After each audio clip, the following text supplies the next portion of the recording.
Hello dear students, आज की इस वीडियो में हम डिस्कस करने जा रहे हैं WKB अप्रोक्सीमेशन। और WKB अप्रोक्सीमेशन में जितना भी मैं डिस्कस करूंगा वो थ्योरेटिकल कंसेप्ट कम और अप्लाइड ज़्यादा कराऊंगा, क्योंकि पेपर में जो WKB अप्रोक्सीमेशन है उस पर क्वेश्चन बहुत आते हैं, अप्लाइड प्रॉब्लम्स ही आती हैं सारी। तो कुछ क्वेश्चंस मैंने एक जनरल एक्सप्रेशंस यूज किया है, उस पर बहुत सारे क्वेश्चन मैं करा रहा हूँ और साथ साथ उस पर एक शॉर्ट ट्रिक भी दे रहा हूँ। उस शॉर्ट ट्रिक को बताऊँगा कहाँ से आती है और बहुत सारे क्वेश्चन उससे भी सॉल्व कराऊंगा। तो एक फॉर्मूला जो बड़ा हॉट रहा है, पीछे लगातार पूछा जाता रहा है, वो है कि अगर हमारा पोटेंशियल एक्स का फंक्शन है और उसकी वैल्यू है अल्फा मॉड एक्स की पावर गामा, तो इसका एनर्जी का एक्सप्रेशन ही याद करें। सिंपली फॉर्मूला हमें याद रखना है। ई एन की वैल्यू होती है अल्फा और ब्रैकेट में ये एन माइनस हाफ, ये दूसरा ब्रैकेट है h cut under root pi upon 2m alpha, और यहाँ गामा फंक्शन में 1 अपॉन गामा प्लस 3/2, और यहाँ पर डिवीजन में है 1 अपॉन गामा प्लस 1, और इस पूरे की पावर यहाँ से ब्रैकेट को क्लोज करें 2 गामा अपॉन गामा प्लस 2। इस फॉर्मूले को सिंपली आप रिमेंबर रखें, इसका डेरिवेशन आपको जरूरत नहीं है, खासतौर से जिन बच्चों को गेट का, नेट का, बार्क जैस के पर जो भी एग्जाम देना है, क्योंकि वहाँ डेरिवेशन इसका आएगा नहीं कभी भी। इस पर क्वेश्चंस आता है, अप्लाइड क्वेश्चंस आते हैं और रेगुलर पूछे जाते हैं। इस पर क्वेश्चंस अगर देखा जाए, यहाँ मैंने कुछ क्वेश्चन लिखे हैं और इनमें से कुछ क्वेश्चन रिपीट भी हुए हैं, मीन्स एक एक क्वेश्चन 2-2 बार तक पूछा गया है।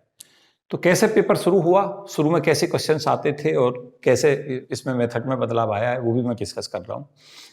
तो जैसे हमारे यहाँ देखें, ये क्वेश्चंस हमें मिल रहा है जून 2019 में, अभी लेटेस्ट पीछे पूछा गया 1-2 साल पहले। हैमिल्टोनियन दे रखा था p² upon 2m plus alpha और यहाँ पे मॉड एक्स की पावर r। तो अगर इन दोनों की हम कंपेरिजन करें तो सबसे पहले तो ये याद रखें कि जो हैमिल्टोनियन होता है वो काइनेटिक एनर्जी और पोटेंशियल एनर्जी के सम के इक्वल होता है। तो ये तो काइनेटिक एनर्जी की टर्म्स हो गई p²/2m, ये तो काइनेटिक एनर्जी, और पोटेंशियल एनर्जी हो गई अल्फा मॉड एक्स की पावर n। तो देख रहे होगे दोनों की अगर हम कंपेरिजन करें तो यहाँ गामा को हम r से रिप्लेस कर सकते हैं। तो रिजल्ट में कोई प्रभाव पड़ा ही नहीं, केवल और केवल आंसर में क्या चेंज करना है, r चेंज करना है। गामा की जगह पे r लगा दें इस एक्सप्रेशंस में। ध्यान दें, क्योंकि डिपेंडेंसी जो क्वेश्चंस में पूछी है, देखो इंपॉर्टेंट क्या है, दो चीजें इंपॉर्टेंट हैं जिन पर दोनों पर आपको ध्यान रखना है। एक इंपॉर्टेंट है अल्फा पे डिपेंडेंसी, इसमें 2 ही क्वेश्चन पूछ सकता है और 2 ही पूछे गए हैं लगातार। इस फॉर्मूले में पूछता है एनर्जी की अल्फा डिपेंडेंसी पूछ सकता है, और दूसरी जो डिपेंडेंसी है उसमें ये पूछ सकता है कि एन पे, क्वांटम नंबर पर डिपेंडेंसी क्या है। तो क्वांटम नंबर पर डिपेंडेंसी में देखो, ये जो टर्म्स है पूरी की पूरी दिस वन, ये वाली जो टर्म है पूरी की पूरी दिस वन, ये पूरी की पूरी टर्म ये एन का फंक्शन ही नहीं है, ये पूरा एन की फंक्शन कहीं से है ही नहीं। तो यहाँ पे जो फंक्शन है हमारे पास, जो ये टर्म्स है पूरी की पूरी, ये एन का फंक्शन नहीं है, यहाँ से आएगा n माइनस हाफ की power 2 gamma upon gamma plus 2। इसमें मैं एक चीज और भी क्लियर कर दूं कि जैसे ये क्वेश्चन देखो, यहाँ से देखो, यहाँ पे जो क्वेश्चन हमें मिल रहा है Vx equal to a mod x, इसमें पूछा गया कि आप बताएं कि एनर्जी कैसे निर्भर करेगी। तो अगर यहाँ से हम कंपेरिजन करें इस फॉर्मूले की, इस फॉर्मूले से अगर हम कंपेरिजन करें तो अल्फा की जगह पे तो देखो यहाँ a आ रहा है, तो इस फॉर्मूले में अल्फा की जगह सब जगह a लिख दो, और mod x में अगर गामा की वैल्यू 1 रख दें इस फॉर्मूले में, तो ये Vx equal to a mod x हो जाएगा। आंसर में थोड़ा सा चेंज कैसे किया पेपर सेटर ने, देखो कैसे बदला ऐसे कि यहाँ पे आंसर में देख रहे होगे आप n प्लस हाफ आ रहा है और यहाँ आंसर में n माइनस हाफ आ रहा है।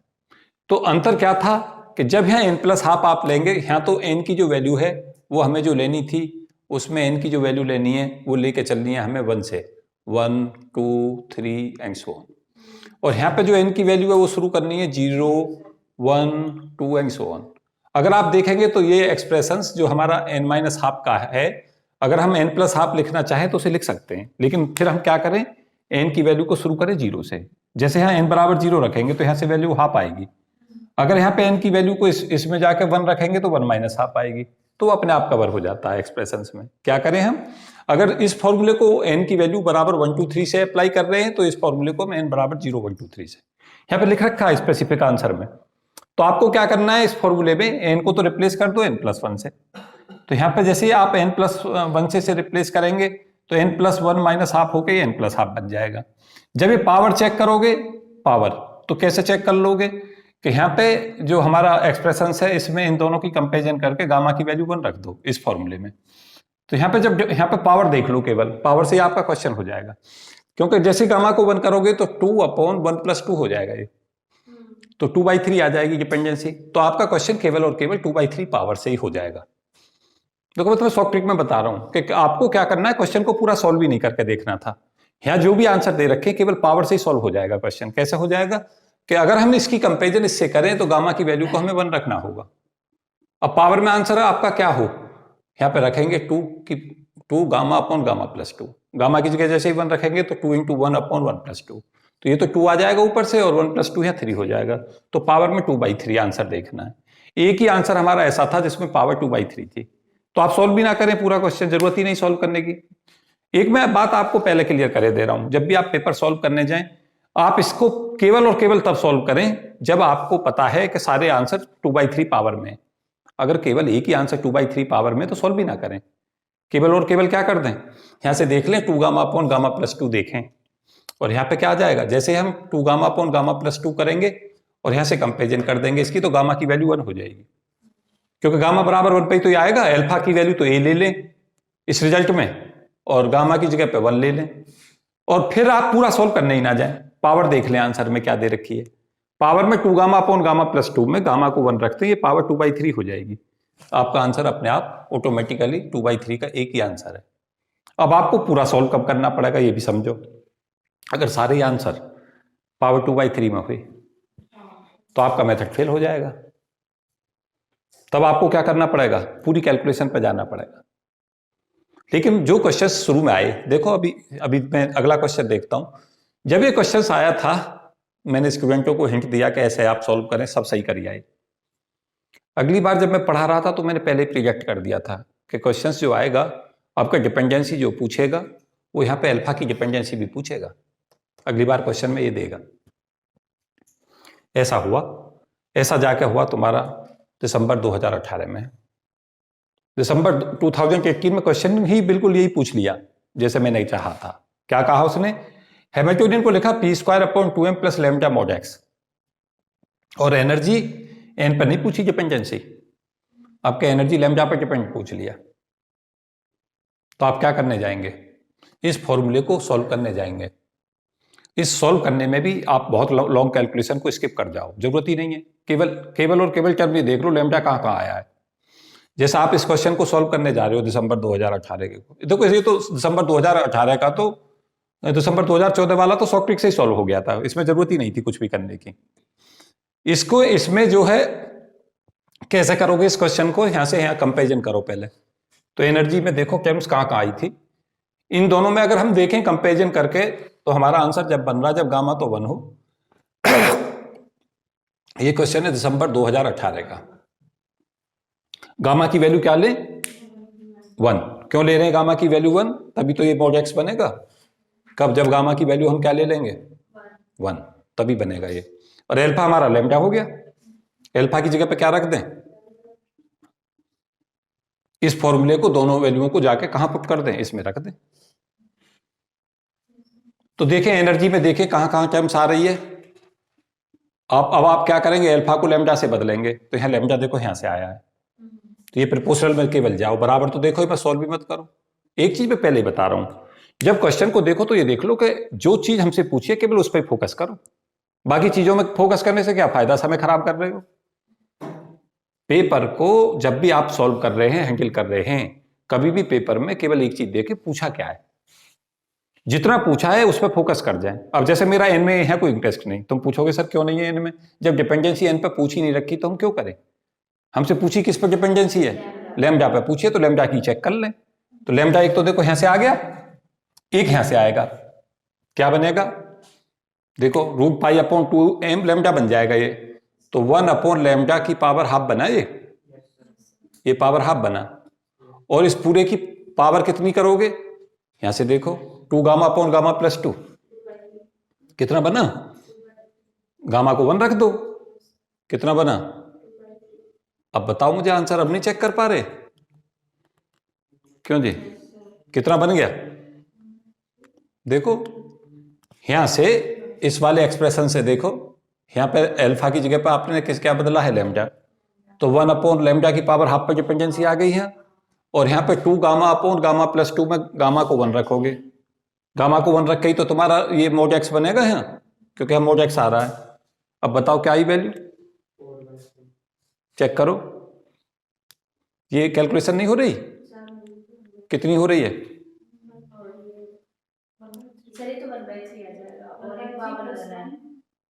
हाँ जी, ये लैम्डा की पावर 4/3 बन रहा आंसर, तो कुछ और बन रहा है, देखो चेक करो।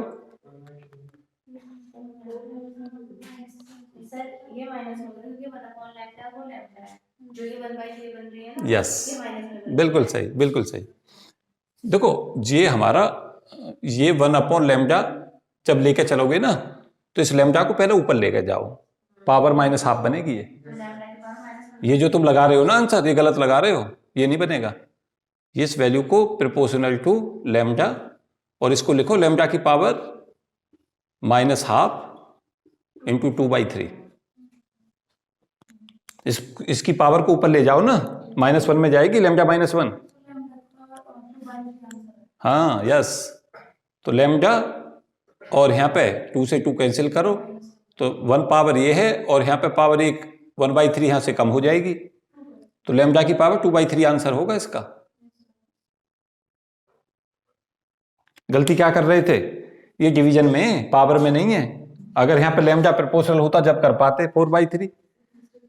हाँ, यही तो मिस्टेक हो रही थी। 1/λ को आप सीधा लैम्डा ले रहे हो, वो नहीं ले सकते, पहले लैम्डा की पावर -1 बनाओ उसे, तब करो।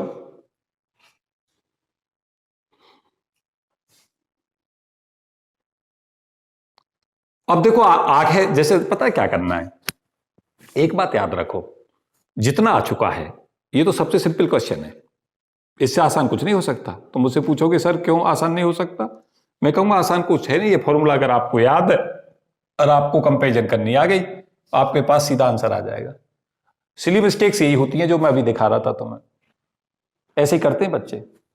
बहुत सारे स्टूडेंट इतने बैड लकी होते हैं कि क्या करते हैं, इन चीजों में ही एरर होती हैं वहां, और पता चला 5 नंबर का एक क्वेश्चन है, आपने यही एरर कर दी, इसका लैम्डा की पावर 4/3 बना लिया वहां, तो पता चला 5 नंबर तो गए तुम्हारे जो तुम्हें मिलने चाहिए थे, और 1.25 गया नेगेटिव का, आप 6.25 पीछे आ गए, तो सीधा अपना नुकसान कर लिया। जहां सिलेक्शन में 1-1 नंबर की वैल्यू, 2-2 नंबर की वैल्यू इतनी ज्यादा होती है, इसलिए ऐसे क्वेश्चनों को करते समय बहुत केयरफुल रहें, बहुत केयरफुल रहें। और जब आप इस पे क्वेश्चंस निकाल चुके होंगे ना, तो आपको हर बार पता चलेगा, कैलकुलेट, देखो प्रैक्टिस इसे कहते हैं कि जब आप इस पे क्वेश्चन की प्रैक्टिस कर चुके होंगे, तब आप ये गलती नहीं कर सकते कि इसे लैम्डा की पावर 2/3 स्टेप को ले लें। ये 1/λ की पावर, जब हम इसे लेके चलेंगे तो इसे पहले ऊपर पावर में लेके जाएंगे, कब, जब हम प्रैक्टिस कर चुके होंगे। इसीलिए तो प्रैक्टिसों से गलतियां रिमूव होती हैं, और जब हम गलती कर लेते हैं तो हमें पता चल जाता कि हमसे मिस्टेक हुई है, पहले अगर प्रैक्टिस की हुई है क्वेश्चन पर। आगे सुनो, अगर यही क्वेश्चन, अब आपको क्या सोचना है, अब ऐसा कर सकता है कि वीपी को दे दे कि ये है हमारा अल्फा मॉड x की पावर 6, या यहाँ पे ए सपोज क्या लैम्डा ही लगा दे। अब कहता है बताओ एनर्जी लैम्डा पे कैसे निर्भर करेगी। लैम्डा की पावर कहता है पी पे निर्भर करती है, पी की वैल्यू बताइए क्या होगी। अब मैंने क्वेश्चन चेंज कर दिया, क्या किया मैंने, इसी क्वेश्चन को चेंज कर दिया। क्या कर दिया, पहले तो यहाँ था, ये किसके लिए सॉल्व कर रहे थे, ये सॉल्व कर रहे थे VP equal to lambda mod x के लिए। अब मुझे क्या पता है कि क्वेश्चन यही आएगा, मुझे ये तो पता है कि यहाँ से क्वेश्चन आएगा, लेकिन क्वेश्चन में चेंज क्या रहेगा, क्वेश्चन में चेंज हमारा जो मिलेगा हमें आगे, वो ये मिलेगा कि यहाँ पे वैल्यू चेंज करेगा, किसकी, x की, mod x square, mod x cube, ये वैल्यू चेंज कर देगा। तो यहाँ पे अगर हमारे पास सपोज किया क्वेश्चन इस फॉर्म में आ गया, तो हम कैसे अब कैलकुलेट करें, फिर से इसी कंसेप्ट पर जाएंगे, इसी फॉर्मूले से पूछेंगे कि बताओ भाई डिपेंडेंसी कैसे जाएगी। इस पे तो देखो, इसको तो आप बिल्कुल ऐसे परमानेंट मेमोरी में ले आना कि ये तो डायरेक्ट प्रोपोर्शनल में आना ही आना है। फिर आपको एक चीज और पता चल जाएगी, जिसमें आपको समय भी बचेगा।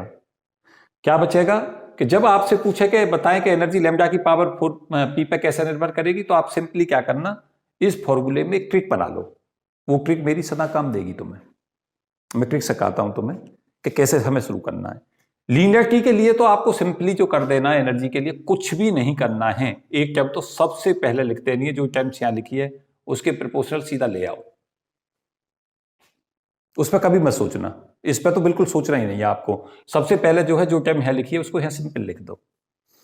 फिर देखो, इस कैलकुलेशन को पूरे को आप याद भी मत करना, बस एक चीज याद रखना कि यहाँ पे एक टर्म्स हमारी आएगी 1/λ और इसकी पावर हाफ। ये हमें यहां से मिलेगा, √π/2m को स्किप कर जाओ, कोई दिक्कत नहीं। अब हमारा अगला जो कंसेप्ट आएगा वो 1/λ की पावर हाफ, तो देखो यहां से ऑलवेज ही आनी है। यहां से फिर पावर देख लो, ये चेंज करेगी।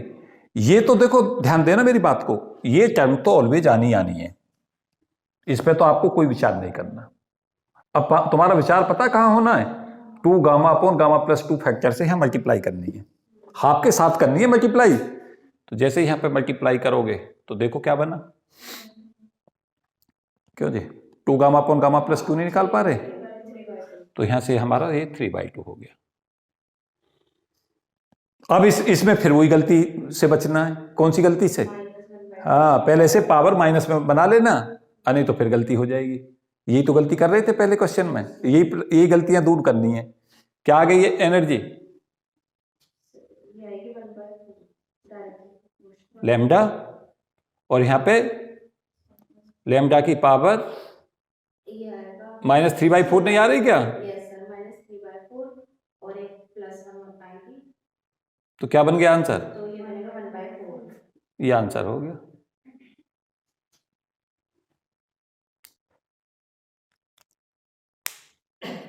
देखो प्रैक्टिस किसे कहते हैं? प्रैक्टिस में तो मैं बताऊं, प्रैक्टिस किसे कहते हैं कि जैसे आप एक क्वेश्चन को लें तो एक ही क्वेश्चन पर ना रुकें, उसी पे क्या करें, 4-5 क्वेश्चन बना लें। कैसे बना लें कि अगर वो कहता है लैम्डा mod x की पावर 6 दे दिया उसने तो कैसे करेंगे, लैम्डा mod x² दे दिया तो कैसे करेंगे, लैम्डा mod x की पावर 4 दे दिया तो कैसे करेंगे। जब आप अलग अलग पुट करके 3-4 प्रैक्टिस के लिए क्वेश्चन सॉल्व कर लेंगे और उन्हें क्रॉस वेरीफाई कर लेंगे, तो फिर जब भी क्वेश्चन आएगा उस पर गलती होने की संभावना घट जाएगी। और देखो गलतियां हमें कैसे रिमूव होती हैं, ये भी मैं तुम्हें सिखाई देता हूं। गलतियां सदा जब रिमूव होती हैं जब जिस क्वेश्चन पर आपने मिस्टेक कर दी है, एक तो वो तुम्हारे दिमाग में रहना चाहिए कि हमने यह गलती क्या की थी। प्रैक्टिस से आती है ये सब चीजें, पता है बच्चे क्या सोच रहे होते हैं, ये तो हमें फॉर्मूला पता है, ये सब क्वेश्चन हो जाएगा। बहुत बच्चों को देखा है मैंने, जब WKB आया कहने के बाद आया और पता चला फिर भी गलती हुई, वो बेसिकली सिलेक्शन से हमें बाहर कर जाती हैं। एक तो हमें क्वेश्चन गिने चुने तो ऐसे मिलते हैं जो सीधे सीधे पता है, जिन पर हम प्रिडिक्ट करते हैं कि भाई यहाँ से क्वेश्चन आएगा वो आ जाए। सिलेक्शन के लिए जरूरी है कि वहां गलती होनी नहीं चाहिए। अगर वहां आप गलती कर गए तो फिर आप सिलेक्शन की दौड़ से जो है बहुत मुश्किल पाएंगे खुद को कि भाई सिलेक्शन हमारा कैसा हो। तो मुझे उम्मीद है कि ये कंसेप्ट आप सीख रहे होंगे। इसमें फिर हमारा जो दिसंबर 2017 का क्वेश्चन है, जो हमें लगातार पूछा जाता है हमसे कंपटीशंस की दुनिया में, वो क्वेश्चंस पूछा जाता है कि Vx की वैल्यू दे रखी थी Ax की पावर 6, Ax की पावर 6 वैल्यू दे रखी थी पोटेंशियल की, और पूछा कि भाई एनर्जी बताइए, एनर्जी क्वांटम नंबर पे कैसे निर्भर करेगी। तो हम एक छोटा सा कंसेप्ट इसका वैसे भी बना लेते हैं। Vx जब प्रोपोर्शनल टू x की पावर p होता है तो एनर्जी जो n की पावर 2p/p+2 पर होती है। ये मेरा कंसेप्ट बहुत सालों तक पॉपुलर रहा, बहुत ज्यादा, और मैंने बहुत सारी वीडियो में डिस्कस किया। अगर इन क्वेश्चनों को आप जाके पीछे सॉल्व करने का प्रयास करें तो इसी फॉर्मूले से सारी प्रॉब्लम हमारी सॉल्व हो जाती है। अगर आप ध्यान दें, इसमें x की जगह पे r ले लें हैं, तो ये हमारा फॉर्मूला n की पावर 2r/r+2, और n को पता हो, n ये प्रिंसिपल क्वांटम नंबर है। बहुत बार क्वेश्चंस में बच्चे क्या कर रहे होते हैं कि क्वेश्चंस में उन्हें पता भी होता है लेकिन फिर भी सही से अप्लाई नहीं करते। यहाँ पे जैसे ही हमारे पास n की पावर 2p/p+2 आ गया, अब सपोज किया क्वेश्चन ये था दिसंबर 2017 में, यहाँ x की पावर 6 थी तो p की वैल्यू 6 हो गई, यहाँ पे p की वैल्यू 6 रख दो इस फॉर्मूले में, तो n की पावर 2 × 6/6+2, तो आंसर अपने आप क्या आ जाएगा? यस, n की पावर 3/2 आंसर आ गया। एक इंटरेस्ट हमारा सदा रहता है एक चीज में, और रहना भी चाहिए। एक चीज जो बहुत ही ज्यादा महत्वपूर्ण है यहाँ, जो मैं डिस्कस करना चाहूंगा, वो ये है कि क्या इस फॉर्मूले का हम और कहाँ एप्लीकेशन कर सकते हैं। आपको पता चला कि पूरी क्वांटम मैकेनिक्स का सबसे महत्वपूर्ण रिजल्ट ये है। आप कहेंगे कि सर इसमें ऐसा महत्वपूर्ण जैसी कहाँ चीज आ गई, तो मैं पता चला कि इससे सारे रिजल्ट आ जाते हैं। देखो कैसे मिलाता हूं। सपोज किया मैं p की वैल्यू को 1 रख देता हूं, p की वैल्यू को क्या रख दूं? 1। ये हमारा, लेकिन एक चीज इसके साथ समाई हुई है, ये हमारी ओल्ड क्वांटम मैकेनिक्स को लेकर चलता है, ये न्यू क्वांटम मैकेनिक्स का रिजल्ट नहीं है। मेरी बात को सुनो, जब भी n के साथ एक्सप्रेशंस में माइनस हाफ आए प्लस हाफ आए, समझ लो मॉडर्न क्वांटम मैकेनिक्स है। और अगर n सिंपल मिले सीधा तो ओल्ड क्वांटम मैकेनिक्स है जनरल फॉर्मूलों में। पार्टिकुलर बॉक्स जो होता है उसमें जैसे हम लेकर चलें या हम हाइड्रोजन एटम में केस लेकर चलें तो तुम्हें पता होगा कि वी आर जो होता है, वी आर की वैल्यू हमारी जो होती है वो 1/r होती है। किसमें? In the case of hydrogen atom. तो अगर मैं इस x को r से रिप्लेस करूं इस फॉर्मूले में तो क्या देखोगे, p की वैल्यू को मुझे क्या लगाना पड़ेगा, इसमें -1 लगाना पड़ेगा। क्यों? Vx हो जाएगा हमारा 1/x के प्रोपोर्शनल, और x को r से अगर रिप्लेस करूं तो Vr प्रोपोर्शनल टू 1/r बन गया। नहीं बन गया? अब यहां पे अगर मैं इसमें कंपैरिजन करने जाऊं तो एनर्जी का मेरे पास फॉर्मूला जो होगा En, वो हमारा सिंपली यहां से कैलकुलेट हो जाएगा n की पावर 2p/p+2। तो यहां पे देखें n और p की जगह पर हमें क्या वैल्यू रखनी है, -1, तो -2 और 2 - 1 1 हो गया। तो ये एनर्जी 1/n² पर निर्भर नहीं कर गई। इससे बढ़िया और क्या लोगे भाई? एनर्जी की डिपेंडेंसी तो सीधी पता चल रही है यहां से ही, 1/n²। क्या करना पड़ा केवल हमें? और एक चीज मैं बहुत पहले से बताता रहा हूं, फिर से एक बार रिपीट कर देता हूं, एक चीज पे तो कभी कंप्रोमाइज आपको करना ही नहीं। किस चीज पे कंप्रोमाइज नहीं करना है कि जैसे जिससे ही एनर्जी डिपेंडेंसी होती है, काइनेटिक एनर्जी पोटेंशियल एनर्जी की डिपेंडेंसी भी हाइड्रोजन में ऐसे ही चलती है। तो हाइड्रोजन एटम के लिए एनर्जी डिपेंडेंसी, काइनेटिक एनर्जी भी 1/n², पोटेंशियल एनर्जी भी 1/n²। और मोमेंटम में तुम्हें पता है कि काइनेटिक एनर्जी p²/2m होती है, तो मोमेंटम अपने आप पता चल जाएगा कि 1/n पर निर्भर करेगा। तो क्वांटम नंबर डिपेंडेंसी यहां से ला सकते हो एक ही एक्सप्रेशन से। एक तुम्हारा मन करना चाहिए इस चीज में जानने में, मेरी जिज्ञासा इससे जानने में तो नहीं है कि डेरिवेशन कैसे आया। तुम कहोगे सर क्यों नहीं है, तो मैं कहूंगा कि इसके लिए हमें बहुत एफर्ट की जरूरत होगी। और क्वेश्चंस में दो तरीका की ट्रिक्स होते हैं, एक ये होते हैं कि आप रिजल्ट्स को याद रखें और उस पर अप्लाइड करें, दूसरा क्या इसके डेरिवेशन पर जाएं। तो फिजिक्स को दो पार्ट्स में बांटें कि एक स्टेज तक तो क्या करें, चीजों को कोशिश करें कि ये चीजें आ जाएं। सपोज क्या 2 पेज में इसका डेरिवेशन आता, 3 में आता, क्या करोगे? उसका कोई मतलब नहीं है, कोई सार्थकता नहीं उसकी, क्योंकि वो आपको किसी काम पे नहीं आने वाला। सब जगह आपके पेपर में क्वेश्चन आने, वो आपको सॉल्व करने आएगा कहाँ? जब आप एमएससी की फिजिक्स पढ़ाते हैं, एमएससी में आता है WKB अप्रोक्सीमेशन लिखने को, वहाँ पे आपको डेरिवेशन और डिस्क्रिप्शन लिखना होता है। कंपटीशंस में ना करें ये गलती। जनरली बच्चे जो भी विदाउट गाइडेंस की तैयारी करते हैं वो इसलिए सेलेक्ट नहीं होते, पढ़ते वो भी हैं कि वो ऐसी चीज़ें पढ़ते हैं जो कभी पेपर में आने वाली नहीं, लंबी लंबी चीज़ें, कैलकुलेशंस उन्हें करते रहेंगे, पता चला उनमें से कुछ भी नहीं आया। तो डेरिवेशन इसमें करना ही नहीं था, इस पर तो अप्लाई करना है। अप्लाइड के 3 पोर्शन करने हैं। तीसरा सुनो, आगे फ्यूचर क्या क्वेश्चन हैं, ये तो देखो मैं कर ही रहा हूँ, इस पर भी मैं डिस्कशन दूंगा। एक चीज मैं यहाँ पे मिस कर रहा हूँ, उसे भी बता देता हूँ कि सपोज किया ये तुम्हारा क्वेश्चन हाइड्रोजन के लिए तुमने सॉल्व किया, एनर्जी काइनेटिक एनर्जी उस पर करती है। देखो कैसे चीजें बदल जाती हैं। सर सेलेक्टिव लिसनिंग किसे कहते हैं, बच्चे कहाँ गलती करते हैं? सर ने कहा कि काइनेटिक एनर्जी पोटेंशियल एनर्जी जैसे एनर्जी निर्भर करती है ऐसे ही करती हैं। अब इस कंसेप्ट को मैं फेल करता हूं। पार्टिकुलर बॉक्स में गए हम, एनर्जी जो है वो n² पर निर्भर करती है, पोटेंशियल एनर्जी वो किस पर निर्भर करती है, वो 0 होती है। अब आपने कहा, आपने सेलेक्टिव लिसनिंग कर ली, कहा सर ने कहा था एनर्जी जैसे निर्भर करती है काइनेटिक और पोटेंशियल एनर्जी भी करती है, लेकिन तो उसमें पोटेंशियल एनर्जी तो 0 ही होती है। लेकिन वहां पे एनर्जी और काइनेटिक एनर्जी n² का फंक्शन होगी, इक्वल होती है कि एनर्जी और काइनेटिक एनर्जी। तो सपोज किया अगर आपको इसी केस को हमें आगे बढ़ाना है और हमें इसी प्रॉब्लम को बनाना Vr प्रोपोर्शनल टू R है, और अगर 1D में हम लेकर चलें, ये तो 3D के लिए हो गया, तो Vx प्रोपोर्शनल टू x है। R में तो XYZ तीनों छिपे होते हैं। Vx प्रोपोर्शनल टू x अगर हमें बनाना है, कहां से बनाना है? इस फॉर्मूले से। तो P की वैल्यू को 1 नहीं लोगे क्या?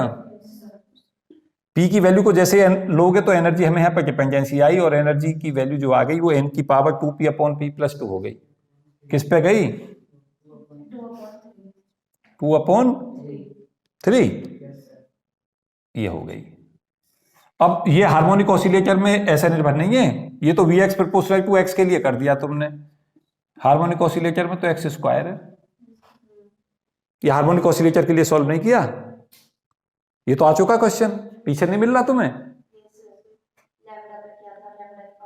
हाँ आया हुआ क्वेश्चन है ये रहा ना इस फॉर्म में। और पता है ये n प्लस हाफ कैसा आया, ये तो था तुम्हारा ओल्ड क्वांटम मैकेनिक्स से रिजल्ट, और n किससे रिप्लेस हो जाता है, n प्लस हाफ से रिप्लेस हो जाता है किसमें, मॉडर्न क्वांटम मैकेनिक्स में। तो ये आ गया आंसर। ये तो हमने ये वाला सॉल्व कर दिया, कौन सा वाला, ये कर दिया फिर से। अब Vx proportional to x square है, ये है हार्मोनिक ऑसिलेटर, ये नहीं है। पोटेंशियल एनर्जी फोर्स होता है किस पे प्रोपोर्शनल, फोर्स होता है एक्स के प्रोपोर्शनल, और V होता है हमारा एक्स स्क्वायर के प्रोपोर्शनल। तो यहां पे क्या करोगे, Vx proportional to x square करोगे तो यहां पे कंपैरिजन में क्या देखोगे, क्यों जी, यहां पे देखो P की वैल्यू 2 हो गई ना, तो Vx एनर्जी देखो लो कैसा आई डिपेंडेंसी, n की power 2 into 2 upon 2 plus 2 proportional to n। ये तो आ गई ओल्ड क्वांटम मैकेनिक्स से, और न्यू क्वांटम मैकेनिक्स में n को n प्लस हाफ से रिप्लेस कर दो। अगर n माइनस हाफ से रिप्लेस कर रहे हो, ध्यान दो मेरी बात है, अगर n माइनस हाफ से रिप्लेस करते हो n को, तो याद रखो फिर n की वैल्यू को 1 से शुरू दो करोगे वैल्यू देनी, और अगर n प्लस हाफ से रिप्लेस करते हो तो n की वैल्यू को 0 से देनी शुरू करोगे। इसमें कभी कंफ्यूजन पैदा मत करना, इससे आंसर में बदलाव आ जाते हैं। अगर n को रिप्लेस करना है n प्लस हाफ से, कहां, ये तो थी ओल्ड क्वांटम मैकेनिक्स OQN, और ये कौन सी फिजिक्स है, ये है मॉडर्न क्वांटम मैकेनिक्स। इसमें n की वैल्यू को शुरू करोगे 0 से देनी वैल्यू, और जब हमारा n को हम रिप्लेस करें n माइनस हाफ से, ये ओल्ड क्वांटम मैकेनिक्स और ये हमारी मॉडर्न क्वांटम मैकेनिक्स, n की वैल्यू को शुरू देना वैल्यू 1 2 3 एंड सो ऑन से। ये अंतर है दोनों में। इस जहां गलतियां होती हैं मैं सब चेक करा रहा हूं, आपके लिए स्कोप नहीं छोड़ना चाहता, कहां जहां भी आप गलती कर सकते हो। ये रिजल्ट ध्यान देना, ये रिजल्ट अगर मुझसे पूछा जाए तो मैं एक ही चीज कहूंगा, ये रिजल्ट हमें ओल्ड क्वांटम मैकेनिक्स से मिलता है। और अगर तुम इस चीज से को सीखने का प्रयास करो कि यहां से सीखें, अगर तुम मुझसे कहो कि यहां से सिखाओ सर, इसी से सिखाओ इसी चीज को, तो देखो मैं इसे ऐसा सिखाना चाहूंगा। अगर तुम सीखना चाहो तो मैं ऐसा सिखाना चाहूंगा कि इस रिजल्ट से ये कह रहा है कि Vx की वैल्यू अगर हमारी, एक तो वर्ड्स आ गया mod x, और mod x की पावर गामा पे है, गामा को p से रिप्लेस कर दो, क्या फर्क पड़ता है, गामा को p कह दो कुछ देर के लिए। तो Vx अगर प्रोपोर्शनल टू x की पावर p है, तो यहां से एनर्जी के फॉर्मूले पे जाओ, एनर्जी किस पर निर्भर कर रही है, यहां देखें n माइनस हाफ, और पावर में क्या लेके जाओगे, ये तो सब कांस्टेंट है, n तो फंक्शन है ही नहीं कहीं, ये हमारा आ गया 2p अपॉन, लेकिन यहां पे जो रिजल्ट है ये इंपॉर्टेंट क्या है, यहां n की वैल्यू हमारी 1 से शुरू होगी, और अगर n की वैल्यू को आप किससे रिप्लेस करना चाहते हो, 0 से, तो फिर इसे n प्लस हाफ और 2p अपॉन p प्लस 2 बना लो। ये कब होगा, जब n की वैल्यू को 0 1 2 से शुरू करोगे, ऐसे ये दोनों रिजल्ट सेम ही वैल्यू देंगे, ये 1 से शुरू होगा, यहाँ 0 से शुरू होगा। नहीं, ओल्ड क्वांटम मैकेनिक्स में तो n की वैल्यू सदा 1 से ही शुरू करते हैं, वहां तो 1 से ही शुरू करते हैं, नहीं तो n की वैल्यू 0 ले नहीं सकते, एनर्जी 0 हो जाएगी। अब देखो ध्यान दो मेरी बात पे, ध्यान दो, यही रिजल्ट हमारा चेंज हो गया। देखो ये जो रिजल्ट था यही रिजल्ट ये दोनों दे रहा है, n केवल रिप्लेस इस कंसेप्ट को लगा दिया हमने केवल। तो जहां harmonic oscillator, quantum mechanical harmonic oscillator 1D में energy n plus half h का ओमेगा वैल्यू लेते हो, तो वो होती है मॉडर्न क्वांटम मैकेनिक्स, और जब हम वैल्यू को n h का ओमेगा लेते हैं वो हमारी होती है ओल्ड क्वांटम मैकेनिक्स। अब मैं तुम्हें थोड़ा सा आइडिया देता हूं कि ये रिजल्ट हमारा कैसा आया। ये मैं तुम्हें बता दूं, ये पूरा लेक्चर मैं अप्लाइड में दे रहा हूं, क्या नहीं पढ़ा रहा तुम्हें, कुछ भी थ्योरेटिकल नहीं पढ़ाऊंगा। ज्यादातर मेरे जो आगे क्वेश्चंस आ रहे हैं वो सब अप्लाइड आएंगे। अप्लाइड का मतलब क्या है, कोई फॉर्मूला लिया, उस फॉर्मूले के डिफरेंट एस्पेक्टों पे क्वेश्चन क्या आते हैं, कैसे उन्हें हैंडल करें। आप स्किप कर जाएं, लॉग मैथमेटिक्स बिल्कुल ना करें, कोई जरूरत नहीं लॉग मैथमेटिक्स की। WKB पर मैं नेक्स्ट वीडियो जो दूंगा वो भी पूरी अप्लाई की दूंगा। रिजल्ट्स आप याद रखें, रिजल्टों को कैसे अप्लाई करना उस पर काम करें, ना पढ़ें कि डेरिवेशन कैसे आया है, कोई जरूरत नहीं है। आप WKB में 3-4 बातें अगर याद कर सकते हैं तो ऐसी चीजें याद रखें भाई WKB अप्रोक्सीमेशन क्या सदा एप्लीकेबल है, तो मैं कहूँगा सदा एप्लीकेबल नहीं है। इसकी सबसे मेन इंपॉर्टेंट कंडीशन ये होती है WKB लगाने के लिए कि पोटेंशियल पोजीशन का फंक्शन हो और पोजीशन के चेंज होने पर पोटेंशियल बहुत तेजी से चेंज ना हो। जैसे हमसे कहा जाए कि WKB अप्रोक्सीमेशन के लिए, देखो मेरे पास तो क्वेश्चनों की हर समय सोच में बने रहते हैं। जैसा आपसे कहा जाए कि हमारे पास Vx और x का कर्व दे रखा है, सपोज क्या ये दे दिया।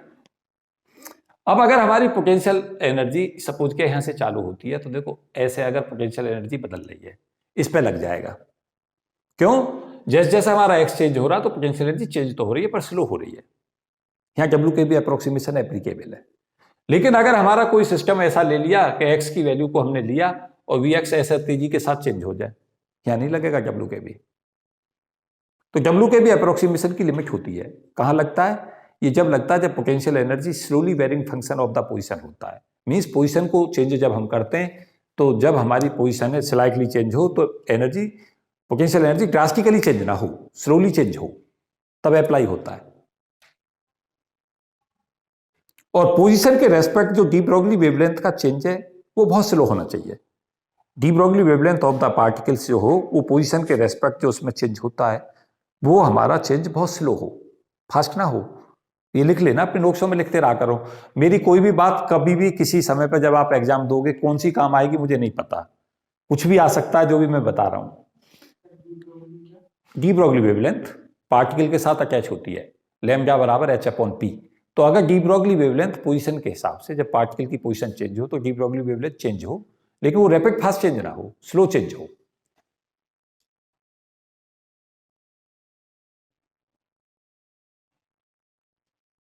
दो चीजें ऑलवेज याद रखें। और बताने को तो बहुत सारी बातें हैं इसमें, लेकिन वो ये चीजें क्योंकि कॉम्पिटिटिव दुनिया में पूछी नहीं जाती, ज्यादातर जो चीज मैं बता रहा हूं, ज्यादातर जो चीजें पूछी जाती हैं मैं उन्हीं पर डिस्कशन दूंगा। देखो कुछ और चीजें महत्वपूर्ण सीखो हैं, पेनों को रोकते हुए 2 बातें लिखनी थी, मुझे उम्मीद है आपने नोट कर ली होंगी अपनी कॉपी में। डी ब्रोगली वेवलेंथ का मैं ये कह रहा था कि जैसे हमारा लैम्डा है और लैम्डा एक्स का फंक्शन है, पोजीशन से चेंज हो रहा है। तुम कहोगे सर कैसे चेंज हो जाएगा एक्स के हिसाब से? तो मैं कहूंगा कि एनर्जी जो होती है, इस कंसेप्ट को समझाता हूं तुम्हें। देखो एक चीज मैं बताऊं, ऐसे आजकल कॉम्पिटिटिव दुनिया में क्वेश्चन कैसे आते हैं, कॉम्पिटिशंस की दुनिया में ऐसा आते हैं कि आपको क्या करेगा, क्वेश्चंस के अंदर वी और एक्स के कर्व दे देगा, 4 कर्व, और उन चारों में कहेगा कि बताइए इनमें सबसे बेस्ट सूटेड WKB लगाने के लिए कौन सा कर्व है। तो उस कर्व में आंसर मार्क करना जहां पोटेंशियल एनर्जी एक्स के हिसाब से सबसे धीरे धीरे चेंज हो रही हो। ये कह सकता है कि V और X में कर्व खींच रखा हो और आपसे ये कहने लगे कि भाई इनमें से इन जो कर्व हैं इनमें से WKB कहाँ नहीं लगा सकते, तो उनमें वो कर्व ढूंढ लेना जिसमें V बहुत तेजी से बदला है। जैसे ऐसा कर्व मिल जाए उस पर मत लगाना, क्योंकि इसमें क्या हो रहा है, X थोड़ा बदला, पोटेंशियल एनर्जी बहुत तेजी से चेंज होगी एक्सपोनेंशियली, नहीं लगाओगे। स्लोली चेंज हो, अब देखो यहाँ स्लोली हो रही है, अब स्लोली में भी क्या हो, 4 कर्व बना दे, कह के इनमें से सबसे बेस्ट कहां लगेगा, तो उसमें लगाओ कि जहां सबसे कम चेंज हो रही हो। जैसा एक कर्व तो तुम्हें देखो ये दे दिया, और एक ऐसा कर्व भी तो दे सकता है, देखो इसमें थोड़ा तेजी से चेंज हुई है, इसमें और थोड़ा धीरे धीरे चेंज हो रही है, ये ज्यादा बेस्ट है। बात को समझते हो नहीं समझते? हाँ, ये सब इंपॉर्टेंट चीजें हैं, यही तो हमें सीखनी है सब।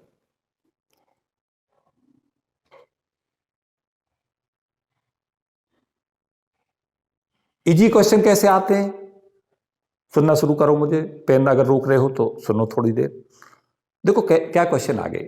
एक चीज मैं तुम्हें बता दूं, एक चीज पे मेरा बहुत फोकस रहता है, आज फिर से फोकस पे उसी शब्द को यूज करूंगा, फ्यूचर पॉसिबल क्वेश्चन। 4 से 5 तरीका के क्वेश्चन मैं तुम्हें इसमें प्रोजेक्ट कर रहा हूं आगे क्या आने वाले हैं, क्योंकि ये तो सारा का सारा जो गेम मैंने डिस्कस किया है, अब मेरा यहाँ जो लेक्चर है वो 2 चीजों पे फोकस रहेगा। अगले लेक्चर पे जाकर तो मैं ये बताऊंगा इस कंसेप्ट को कहां से आया, ये इस कंसेप्ट को भी तो सीखो, और इस कंसेप्ट को हम यहां तक कैसे बढ़ा सकते हैं, इसको भी कोशिश करूंगा अगले लेक्चर में सिखाने की। एक बहुत ही महत्वपूर्ण बात जो मुझे बतानी है, फ्यूचर पॉसिबल क्वेश्चन देखो। आपने सोचा कि अब इस पर क्वेश्चन नहीं बचेगा, अब पूछने को है नहीं, तो आप अगर ऐसा सोचते हो तो गलत सोचते हो। सबसे जी क्वेश्चन इस पर अभी फर्दर क्या पूछेगा, कहेगा कि Vx की वैल्यू जो है अल्फा मॉड एक्स की पावर गामा थी। फिर पता क्या कहेगा, energy of the particle depends upon, 4 alternate आपके सामने रख देगा। पहले कहेगा यही पोटेंशियल देकर कहेगा कि एनर्जी डिपेंड्स अपॉन, फिर वहां पर लगेगा answer x depend upon alpha, x depends upon the principal quantum number n, रुक गया, एक अल्टरनेट हो गया। दूसरा कहेगा x depend upon the value of alpha, x depends upon the value of n as well as m as well as gamma. अब तुम देखो, ध्यान दो इस क्वेश्चन पे। अगर इसी क्वेश्चन को उसने कह दिया होता, इसी क्वेश्चन में कह दिया होता मास पर डिपेंडेंसी बताओ पार्टिकल की, करेगी या नहीं करेगी, तो जो लोग सुपरफिशियल पढ़ रहे हैं, सुपरफिशियल का मतलब क्या है, वो उनका फोकस 2 टर्मों पे हो गया है। इन पेपरों को सॉल्व करके पता वो क्या सोचेंगे, 2 ही तो तरीका के तो क्वेश्चन आते हैं। एक क्वेश्चन क्या आता है, एक आता है डिपेंडेंसी, जैसे यहाँ पे देख रहे हो, यहाँ पे क्वेश्चन में देख रहे हो लैम्डा डिपेंडेंसी है, तो तुम सोचोगे भाई अल्फा पर डिपेंडेंसी पता चल जाए, और दूसरा क्वेश्चन आप सोचोगे एन पर डिपेंडेंसी पता चल जाए। और पता चला उसने पूछ लिया मास पर डिपेंडेंसी बताओ कैसे करेगी पार्टिकल के पे। तो वो हमारी क्लोजर इंस्पेक्शन है चीजों का। आप सोचने लगे हो क्या कि डिपेंडेंसी जो है इसी पे नहीं है निर्भर, एम भी आ रहा है, ये आ रहा। तो किन किन चीजों पर निर्भर कर रही है, एल्फा, एन, एम, गामा, चारों पे है। चारों पर डिपेंडेंसी चेक करनी आनी चाहिए। अगर तुम होशियार हो ना, तो होशियार पता मैं किन्हें मानता हूं, होशियार उन्हें मानता हूं कि जो डिपेंडेंसियों के चारों के अलग अलग फॉर्मूले बना दें। एक तो क्या सोचेगा, दो आ रही है डिपेंडेंसी, अब 2 आ गई, बस हमें ये दोनों आती हैं इसलिए हमारा क्वेश्चन हो जाएगा। वो क्या करेगा, वो अगली बार बदलेगा क्वेश्चन। क्या पूछ चुका है, एन पर डिपेंडेंसी कई बार पूछ ली, लैम्डा पर भी डिपेंडेंसी पूछ ली, यहां लैम्डा देकर इनडायरेक्टली वो अल्फा पर डिपेंडेंसी भी समझो। अब आगे क्वेश्चन के लिए स्कोप क्या है, मास पर डिपेंडेंसी करेगी या नहीं करेगी। अगर इजी पूछा तो ये पूछ लेगा एनर्जी किन किन चीजों पर निर्भर करेगी। जिन लोगों ने सुपरफिशियल पढ़ा वो तुरंत से कहेंगे एक तो इस पे करती है और एक एन पे करती है, जबकि ऐसा है ही नहीं। इसकी पावर पे भी कर रही है, देखो ये आ रहा, और एम पे भी कर रही है। तो एम पे डिपेंडेंसी का फॉर्मूला बनाओ पहले। हाँ जी, मैं से रब कर दूं, एंजॉय करो। ये लेक्चर ऐसा है जहां से क्वेश्चंस, मैं आगे के तुम्हें सारे लेक्चर ऐसे देने जा रहा हूं कि आगे मेरे जो भी 8-10 लेक्चर्स आएंगे क्वांटम मैकेनिक्स में, सब क्वेश्चन इन्हीं टॉपिकों पे आते हैं मैक्सिमम। जो एक लेक्चर मिस कर रहा है वो बहुत बड़े नुकसान में जाता है ऐसे लेक्चरों को, क्योंकि यही आ रहा है जमाने में, पेपर चल ही आ रहा है। वो तो सब बेसिक क्वांटम मैकेनिक्स का डेवलपमेंट था, लेकिन क्वेश्चन यहाँ आता है। देखो तुम लगातार क्वेश्चन है कंपटीशन में, अगर मुझसे पूछा जाए सर सबसे महत्वपूर्ण 4 क्वांटम मैकेनिक्स के, पता है बच्चे लास्ट में पूछते हैं सर एक हॉट टॉपिक लिस्ट दे दो। अब जैसे पेपर होने वाले हैं आगे, तो उनके लिए एक ही बच्चों की डिमांड आती रहती है, एक मेरिट प्रोजेक्ट कर दो, है ना, और दूसरा एक सवाल और रहता है क्या, हॉट टॉपिक बता दो। बस चले तो ये भी पूछ लें, बस क्वेश्चन ही बता दो सर क्या आने वाला है, बस उससे अलग हम क्या नहीं पढ़ेंगे। क्यों जी, ये सब सीख गए हो नहीं सीखे? हाँ, ये सब बहुत ही महत्वपूर्ण टॉपिक हैं जहां से क्वेश्चंस रेगुलर आना ही आना है। मास पर डिपेंडेंसी देखो कैसे आई, देखो मास पर डिपेंडेंसी, देखो मास डिपेंडेंसी, देखो सबके लिए फॉर्मूले बना लो। इस फॉर्मूले से सब डिपेंडेंसियों पे फॉर्मूले बना लो। देखो यहां से डिपेंडेंसी का कोई मतलब नहीं है, ये तो एक प्योर नंबर आएगा, इसमें हमारा इंटरेस्ट नहीं है डिपेंडेंसी के तौर पे। लेकिन अगर डिपेंडेंसी सारी सेम आ गई तो इसका भी मतलब हो जाएगा उस समय पे। सपोज किया डिपेंडेंसी से आंसर चेक नहीं निकल पाया, तो फिर इस तक भी जाना पड़ता है कई बार। जैसे ध्यान दो, ये n+12 और की पावर 2/3 से क्वेश्चन सॉल्व हो गया। अगर यहां पे सेम होता और यहां पे वैल्यू बदलता तो फिर तुम्हें पूरा ही फॉर्मूला याद होना चाहिए था। कई बार पता है एग्जामिनर क्या कर रहा होता है, एग्जामिनर धीरे धीरे जब टॉपिक पे पूछता है, बच्चे पूछते हैं सर हमारे सिलेक्शन नहीं होते, हम मेहनत भी करते हैं, हमने बहुत पढ़ाई की, हमारा नहीं हुआ। पता है कैसे फेल होते हैं बच्चे? बता दिया उन्हें कि WKB अप्रोक्सीमेशन का पे क्वेश्चन आएगा, बच्चा तैयार करके गया। अब उसने दो मेथडों को अडॉप्ट कर लिया। क्या? उसको पता है कि भाई अल्फा पर डिपेंडेंसी और गामा पे आएगी, मैं निकाल लूंगा। उसने उसके लिए काम भी कर लिया। अब एग्जामिनर इस मेथड पे जाएगा तो उस पर दो विकल्प बच रहे हैं। क्या विकल्प है उस पर? कि या तो उसी को पूछ ले, अगर उसी को पूछ लेगा तो एक अच्छे स्टूडेंट में और जो एक नॉर्मल स्टूडेंट है उसमें अंतर कैसे आएगा? अंतर कैसे बढ़ेगा? अंतर ये पूछेगा कि इसी में फर्दर स्कोप ढूंढेगा वो कि भाई क्या स्कोप है। अब इसमें थोड़ा सा वो डीप में गया, पूछा तो WKB अप्रोक्सीमेशन से, लेकिन पता चला थोड़ा सा डीप चला गया एग्जामिनर। अब पता चला क्वेश्चन जो रह गया। कई बार तो क्वेश्चंस तुम्हें पता चला कि उन्हें करने की भी जरूरत नहीं होती, लेकिन बच्चा फिर भी गलत करता है। देखो मैं तुम्हें जैसे एक क्वेश्चन देता हूं, कहता है कि भाई पोटेंशियल जो है हमारा Vx वो हमारा अल्फा mod x स्क्वायर पर निर्भर कर रहा है। ठीक, देखो क्वेश्चन देखो, और फिर हम उस क्वेश्चन से इस पर पहुंचेंगे। कहता है कि Vx की value alpha mod x square है। देखो इसमें एक चीज और भी सीख रहे होगे तुम, जब स्क्वायर टर्म होती है ना तो mod x जो है प्लस एक्स देगा, कब? जब पॉजिटिव लोगे। और mod x की वैल्यू माइनस एक्स लोगे, कब? जब x की वैल्यू नेगेटिव होगी। लेकिन माइनस एक्स का स्क्वायर भी क्या हो जाएगा? वो भी पॉजिटिव, और प्लस एक्स में वो भी पॉजिटिव। तो ये अल्फा एक्स स्क्वायर और अल्फा mod x स्क्वायर एक तरीका से एक ही बात है, कोई फर्क नहीं पड़ा इससे। अब देखो क्या क्वेश्चन पूछता है। कहता है बताइए एनर्जी लैम्डा पे कैसे डिपेंड करेगी, एनर्जी एन पे कैसे निर्भर करेगी, और पूछता है एनर्जी मास पे कैसे निर्भर करेगी। लैम्डा का मतलब है अल्फा हो गया, क्योंकि मैंने लैम्डा नहीं ले रखा, अल्फा ही लिया है। पूछ लिया आप क्वेश्चन। अब बहुत सारे क्या सोचेंगे कि भाई इसके लिए तो हमें बहुत लंबी चौड़ी मेहनत की जरूरत है, बहुत ज्यादा मेहनत की जरूरत है। कुछ ज्यादा ही मेहनत करेंगे, कुछ बहुत भी कम भी मेहनत करेंगे, कुछ बगैर मेहनत के ही कर देंगे। तो बताओ तुम कौन सी कैटेगरी में जाना चाह रहे हो? कम में? हाँ जी। हैं? देखो इसकी जरूरत कहां पड़ी, किसके बगैर ये काम नहीं चलेगा? अल्फा डिपेंडेंसी मुझे सबसे भारी पड़ रही है, लेकिन फिर भी तुम ये कहो कि नहीं सर आप बगैर इसके करो सॉल्व, इस फॉर्मूले के क्वेश्चन ही आ गया, तो मैं तुम्हें ये ट्रिक दे रहा हूं कि बगैर इसके भी सॉल्व हो जाएगा। आपको एक चीज पता है कि ये जो पोटेंशियल दे रखा है वो हार्मोनिक ऑसिलेटर का है, तो उसमें एनर्जी आपको पहले से ही पता है कि भाई एनर्जी की जो वैल्यू होती है वो n+12 H क्रॉस ओमेगा होती है। अब भी नहीं समझे? अब बताओ ये तुम्हें पता है या नहीं पता? सबको पता है ये। अब तुम्हें ये पता होना चाहिए कि भाई n+12 में तो कर ही गया, तो अगर एनर्जी की n पर डिपेंडेंसी सीधे तो ये आंसर मार्क कर दो। अब देखो तुम कहां फंसोगे, तुम एक जगह फंसोगे, अल्फा डिपेंडेंसी और m डिपेंडेंसी। अब तुम्हें फंसना नहीं चाहिए। ओमेगा जो होता है यहां पे वो √k/m होता है, और k कहां से आता है? Half k mod x square बना ले लो ये, या हाफ k x स्क्वायर ले लो, एक ही तो बात है। तो यहां बात हो गया ये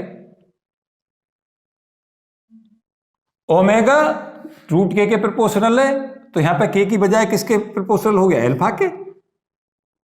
तो एनर्जी किस पर प्रोपोर्शनल हो गई? हाँ जी, अल्फा की पावर 1/2। अब मास पे चाहिए अब डिपेंडेंसी, m की पावर, बन गया क्वेश्चन। अभी नहीं सीख पाए? एनर्जी n+12 पे गई और अल्फा की पावर हाफ पे गई k की वजह से, और m की पावर -12 पे गई। अब तुम अपने फॉर्मूले से पूछो, कौन से वाले से? WKB से। मुझे पूरा भरोसा WKB यही कहेगा, पूछ लो जाके। नहीं कह रहा? यही कह रहा होगा। अब बच्चा पता है क्या कहता है, ऊपर क्वेश्चन में डाल देगा वो कि WKB अप्रोक्सीमेशन से सॉल्व कीजिए। अब वो पता क्या सोच रहा होता है, मुझे तो डब्ल्यू के बी अप्रोक्सीमेशन का फॉर्मूला भी याद नहीं। भाई ना याद कोई बात नहीं, वो कौन सा जो चेक कर रहा कि डब्ल्यू के बी से किया या कैसे किया, तुम्हें क्वेश्चन हो जाना चाहिए। कम समझे बात। जो तुम्हारी क्वांटम मैकेनिक्स कह दे और वो हमें पता भी होता है, तो मैं पता ना क्या सिखाने की कोशिश कर रहा हूं, ये सिखाने की कोशिश कर रहा हूं कि हमारे पास हमें पहले से ही पता होते हैं आंसर। डब्ल्यू के बी की कई बार जरूरत भी नहीं होती, उसके बगैर भी सॉल्यूशन आ जाता है, लेकिन हम सोचते नहीं कि डब्ल्यू के बी बगैर भी सॉल्व कर दें इसे। जो हमारी जनरल क्वांटम मैकेनिक्स है, डब्ल्यू के बी एक बेटर मेथड है। मुझसे पूछोगे सर बेटर मेथड क्यों है, उसको भी सुनो। ये पेन रोक रहे हो तो मुझे, मैं कुछ बोलूं, बहुत काम की बात बोल रहा हूं, इसलिए चाहता हूं तुम्हारे पेन रुके रहे, मेरी बात को सुनी जाए। ये एक ऐसा रामबाण है कि जो दुनिया के अंदर ऐसा रामबाण पैदा ही नहीं हुआ। तो मुझसे पूछोगे सर क्यों, इसके स्पेशल केस है। बाकी आप समझो, हाइड्रोजन एटम को आप सॉल्व करना चाहते हो, तो आपने पता चला यहां पे गामा की वैल्यू को आपने -1 लिया, पोटेंशियल एनर्जी 1/x पर निर्भर कर गई। और पार्टिकल क्योंकि पॉजिटिव नेगेटिव में हार्मोनिक ऑसिलेटर में जाता नहीं, उसमें हाइड्रोजन एटम में एक ही तरफ को जाएगा, तो mod x की पॉजिटिव वैल्यू के लिए ले लिया। ऑटोमेटिकली ये फॉर्मूला एनर्जी का 1/n² के प्रोपोर्शनल चला जाएगा। तुम करके चले देख लेना, अपने आप चला जाएगा। लेकिन कुछ केसेज ऐसे होंगे कि Vx प्रोपोर्शनल टू x², उसकी हमने क्वांटम मैकेनिक्स सॉल्व कर रखी है। Vr प्रोपोर्शनल टू 1/r, उसकी क्वांटम मैकेनिक्स सॉल्व कर रखी है। Vx बराबर 0, उसकी हमने क्वांटम मैकेनिक्स सॉल्व कर रखी है। Means energy, eigen value, momentum सब निकाले हैं। कई बार तो ऐसे भी तो होते हैं कि जहां पर पोटेंशियल एनर्जी x की पावर 6 का फंक्शन है, x की पावर 8 का फंक्शन है, x की पावर 10 का फंक्शन है। अब क्वांटम मैकेनिक्स से सॉल्यूशन पूछते रहो, परेशान हो जाओगे। और इससे फायदा क्या होगा, इस फॉर्मूले पे जाओ, एनर्जी सीधी पता चलेगी, एनर्जी क्वांटम नंबर पे ऐसे करेगी निर्भर। पता ना तुम्हें खुशी मिली जन ना मिली, मुझे तो बहुत खुशी मिल रही है। ये रामबाण है, इसमें सब कुछ छिपा हुआ है। तुम पूछोगे डब्ल्यू के बी क्यों पूछा जाता है, तो मुझसे पूछोगे सर क्यों पूछा जाता है, पता मैं क्यों कहूंगा, इससे बढ़िया फॉर्मूला कुछ हो ही नहीं सकता। कई बार तो मुझे ऐसा लगता है कि क्वांटम मैकेनिक्स में एनर्जी आइगन वैल्यू के लिए इससे बढ़िया मेथड ही नहीं हो सकता कोई, कहीं पे भी लगा दो सीधा का सीधा। जब आप इस तरीका से लेकर पढ़ोगे तो आपकी क्यूरियोसिटी बढ़ेगी, और अगर आपने ऐसे ही पढ़ लिया, कभी रट लो इसे, तो आपकी क्यूरियोसिटी थोड़ी घटेगी। लेकिन क्या कह रहा हूं मैं, वहां पेपर वाले के पास ना तो ये पता उसे चलता कि तुमने रट रखा है, ना उसे ये पता मतलब कि तुमने समझ रखा है। वहां तो मतलब इससे क्वेश्चन निकला या ना निकला। यहां तुम्हें मैंने इस मेथड से इस पे मैं क्यों गया, तुम मुझसे पूछो कि क्यों गया। कई बार बच्चा क्या कर रहा होता है कि कई बार क्वेश्चन इस पर आ गया, इस फॉर्मूले को भूल गया। तो कुछ केस ऐसे होते हैं कि अगर इस फॉर्मूले के बगैर भी तुम उनको सॉल्व करना चाहो तो कर दोगे। मत बतवाओ याद फॉर्मूला, इस बेसिक कंसेप्ट को अप्लाई करना मत भूलो। अब जैसे आपसे कहे कि भाई हाइड्रोजन एटम का केस डब्ल्यू के बी से सॉल्व करो, और पूछे एनर्जी मास पे बताओ भाई कैसा निर्भर करती है, तो तुम्हें पता है कि हाइड्रोजन में एनर्जी मास पे प्रोपोर्शनल होती है। एनर्जी का फॉर्मूला -mz² E4/8ε0² h² होता है। अब वो कहता है डब्ल्यू के बी से सॉल्व करो, एनर्जी मास पे कैसे निर्भर करती है, तो मत करो इससे, मास के डायरेक्टली प्रोपोर्शनल लगाओ, तुम्हारा सवाल 100% सही जाएगा। कहता है एनर्जी बताओ 1/n² पे करती है, 1/n पे, 1/n4 पे कैसे निर्भर करती है। आप बिगर पेन के लगा देना, हाइड्रोजन एटम में कहता है तो एनर्जी 1/n² ही आनी है, चाहे कोई सा भी मेथड से सॉल्व करें। लेकिन आपसे कहा जाए हाइड्रोजन एटम की एनर्जी 1/n² पे करती है, अब Vx प्रोपोर्शनल टू x की पावर 6 है, अब निकाल दो, ना निकलने का। इसका स्पेशल केस है, सारे स्पेशल केस से इस पे नहीं आ सकते। इससे पता चलना चाहिए कि डब्ल्यू के बी कितना सुपर है। सीख गए या नहीं सीखे, यही सिखा रहा था मैं। यस, जब भी हमें पोटेंशियल एनर्जी एक्स का फंक्शन पता हो उसी की निकल जाएगी। देखो कितना तो आसान है। आपको चाहिए अल्फा mod x, गामा को 1 रख दो, एनर्जी निकाल लो। आपको दिया अल्फा mod x², गामा को 2 रख दो, सॉल्व कर दो। आपको Vx दिया अल्फा x की पावर 4, गामा की वैल्यू रख दो। अल्फा एक्स की पावर 6, और छोड़ो इस बात को, अगर पावर माइनस में भी है तो उन पे भी लगेगा। V x proportional to 1/x, 1/x square, gamma की वैल्यू माइनस देते चले जाओ, सब पे लागू है। इससे बढ़िया क्या मिलेगा तुम्हें? कोई मेथड मिल सकता है क्या कि पता चला पोटेंशियल डिफाइन हुआ और एनर्जी आइगन वैल्यू तुम्हें मिल रही है? बहुत बड़ी चीज है, तुम्हारे लिए बहुत आसान लग रहा होगा तुम्हें।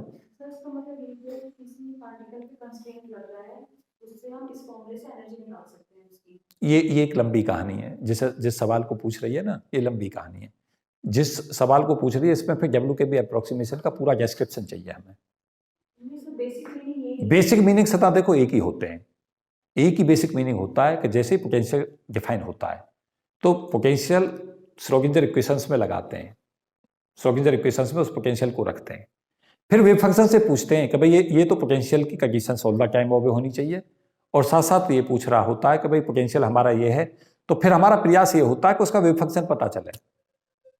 और तुम्हें सब ये बात पता ना हो तो बता दूं, सारा कुछ अगर क्वांटम मैकेनिक्स कहती है तो ये सब कुछ वेव फंक्शन में है। क्यों?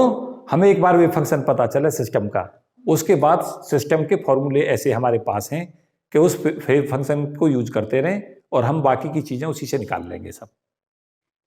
ऐसे ही थर्मल स्टैटिस्टिकल में जाते हैं तो वह पार्टीशन फंक्शन के लिए कहते हैं कि एक बार सिस्टम का पार्टीशन फंक्शन पता चले हम कुछ भी निकाल सकते हैं।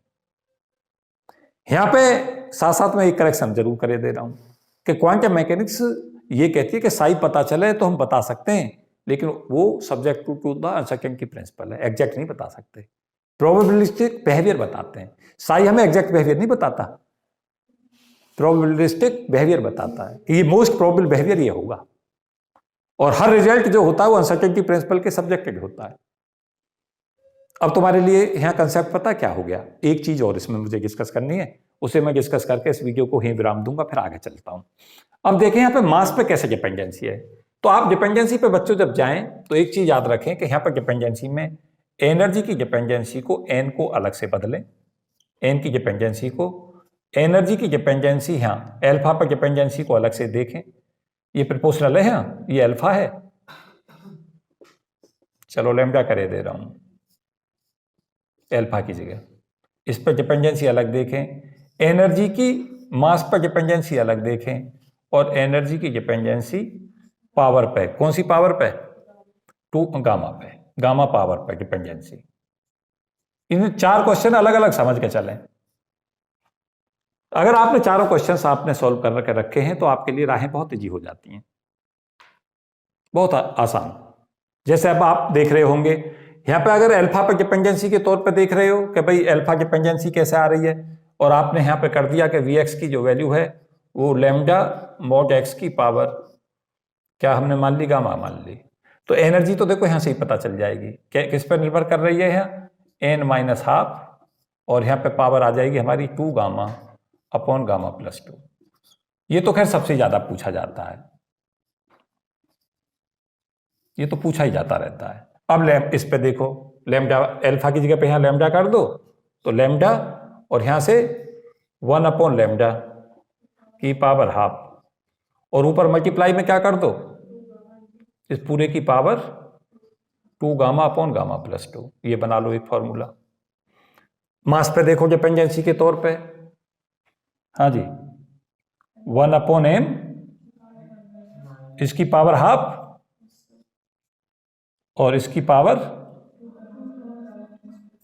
ये देख लेना, बना लेना इन्हें, 1 अपॉन m की पावर हाफ, और ये इसमें देखना दोनों सेम नहीं है, यहाँ लैम्डा में एक लैम्डा मल्टीप्लाई हो गया पहले, इसलिए यहाँ पे फर्क अलग, यहाँ डिपेंडेंसी लैम्डा पे अलग है, m पे अलग है, और दूसरी पावर तो तुम्हें पता चली रही है, पावर तो ऊपर क्या आती है? पूरे की पावर जो चलती है क्वांटिटी में वो 2 गामा अपॉन गामा प्लस 2, ये पावर का मतलब मेरा यहां से है। तो ये अगर आप इन चीजों को तैयार रखते हैं, इस पे 2-2, 3-3 क्वेश्चंस निकाल लेते हैं, तो आप निश्चित तौर से WKB अप्रोक्सीमेशन का कोई भी क्वेश्चन करने में सक्षम रहेंगे। तो इस वीडियो में तो मैं सारे ही अप्लाइड क्वेश्चन करा रहा था, कुछ फ्यूचर पॉसिबल क्वेश्चन भी डिस्कस कर रहा था। खास तौर से तुम्हें बता दूं, फ्यूचर पॉसिबल में मेरा फोकस इस पे ज्यादा है। अब इस पे आप पूछोगे सर आप इस पर क्यों सोच रहे हैं? सोच में इसलिए रहा हूं, इस पे आ चुका है, इस पे भी आ चुका है, अब इस पे आने की संभावना अपने आप है। कौन सा वाला? नहीं, ये तो पावर केवल है पे आ ही गया, फॉर्मूले पे कुछ करना ही नहीं है। एन माइनस हाफ की power 2 gamma upon gamma plus 2। ये पावर का मतलब मेरा इससे है कि जो गामा पावर डिपेंड करता है क्वांटम नंबर में, वो ऐसा आता है E n proportional to n minus half और 2 gamma upon gamma plus 2। Power से मेरा मतलब इस पावर से है।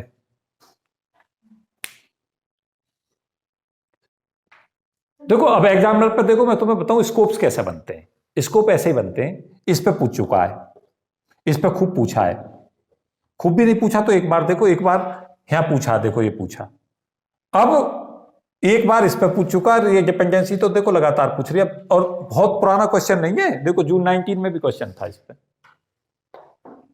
अब 2000 में नहीं आया है, अब आगे फिर से 2020 में नहीं था, अब आगे फिर मिल जाएगा। अब क्या जब आएगा तो फॉर्म बदल के आएगा। पहले शुरू किया उसने सिंपली इस फॉर्मूले को पूछना शुरू किया, देखो यहां पे तो देखो सिंपली पूछ लिया है, केवल और केवल आपको गामा की जगह आर बदलना है इस फॉर्मूले में, डिपेंडेंसी से ही केवल क्वेश्चन हो जाएगा। और एक चीज तो मैं और बताऊं, कई बार क्या होता, जिंदगी साथ नहीं दे रही होती, जिंदगी कैसे नहीं साथ दे रही होती, वह याद ही नहीं आता। क्या नहीं याद आता कि WKB अप्रोक्सीमेशन का फॉर्मूला क्या था। तो मैं एक ऐसा ट्रिक दिया देता हूं कि उसके बाद फिर गलती कभी करना ही मत, उससे भी मैं सदा के लिए गलत करने से बचाऊंगा तुम्हें। कि यहां पे जैसे तुम्हारे पास ये फॉर्मूला तुम्हें चेक करना है, तो आप उल्टा चल कर पढ़ो, इस फॉर्मूले को चेक कर लो। क्या कर लो? हमें पता है कि भाई आर की वैल्यू जब 2 रखते हैं यहाँ, तो एनर्जी एन का एन पे प्रोपोर्शनल आती है, सिंपल। पता चला एक ही फॉर्मूला ऐसा रह जाएगा जिसमें पता चला इससे एनर्जी मिल गई। जैसे क्या किया तुमने, यहां पे आर की वैल्यू को आपने क्या कर दिया, आर की वैल्यू को 2 ले लिया, तो यहां पे भी 2 रखोगे तो एन की पावर 4/4 हो जाएगा एन। और वही तो होती है किसमें, हार्मोनिक ऑसिलेटर में, एनर्जी एन के डायरेक्टली प्रोपोर्शनल होती है। चेक हो गया कि यही लगा सकते हैं। अब आप कहो कि एन की पावर R/R+2 लगा दिया आपने आंसर, तो आपने तो बेसिक IQ भी यूज नहीं की। देखो प्रॉब्लम्स कहाँ आती है, कई बार तो क्वेश्चंस में पेन लगाने की जरूरत नहीं होती, हम लगाते हैं। अगर आपको रिजल्ट की याद है तो फिर कुछ करना ही नहीं है, नहीं भी याद है तो सोचा करो कि भाई याद तो नहीं है लेकिन इसे वेरीफाई कर लेते हैं कि ये सही बन रहा है या नहीं बन रहा। तो आपने पता चला, अब ये तो कह नहीं सकते कि हमें हार्मोनिक ऑसिलेटर की एनर्जी ओल्ड क्वांटम मैकेनिक्स में पता नहीं है कि भाई n+½ होती है, n-½ होती है, n होती है। एक चीज याद रखो कि जब यहाँ इसने n कह दिया यहाँ, तो इसका मतलब है -½ ओल्ड क्वांटम मैकेनिक्स ले रहा है, ये -½ टर्म नहीं लिया इसने। सिंपल बात है ये, यही तो फॉर्मूला बन गया ये देखो, p की जगह पर r ले रहे हो केवल, हो गया। फिर भी तुमने लगाते समय पे नहीं याद आया तो जो तुम्हें सिस्टम में जहां पे पता होता है उससे कंपेरिजन करके देख लो कि इससे आंसर मैच कर रहे हैं, सब नहीं कर रहे। हाइड्रोजन एटम का हमें पता है एनर्जी आइगन वैल्यू 1/n² पर निर्भर करती है, तो वहां पर देख लो कि पी की जो हमारी आर की वैल्यू -1 रख के क्या हमारी energy eigen value hydrogen atom वाली दे रहा है या नहीं दे रहा। दे रहा तो ठीक फॉर्मूला लगा रहे हो। नहीं समझ रहे बात? मीन्स आंसर को लगाते समय कैसे चेक करें कि ये हमने सही लगाया या गलत लगाया, क्रॉस चेक हो जाता है। तो मुझे उम्मीद है कि इस तरीका की जो वीडियो हैं, खास तौर से जो अप्लाइड कंसेप्ट्स हैं, वो आपको निश्चित तौर से बेनिफिट देंगे और इन्हीं चीज़ों की रिक्वायरमेंट भी है।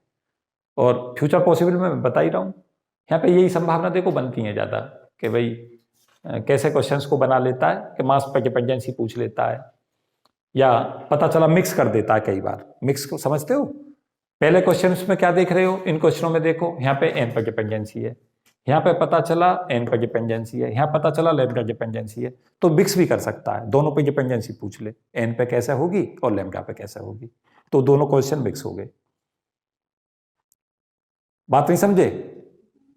पहले क्या पूछा, n पर डिपेंडेंसी पूछ रहा है, लैम्डा पे पूछ रहा है, अब दोनों को पता चला एक ही क्वेश्चन में पूछ लिया, n और लैम्डा डिपेंडेंसी बताओ, या m डिपेंडेंसी पूछ ले, या n लैम्डा m पे तीनों पर डिपेंडेंसी पूछ ले।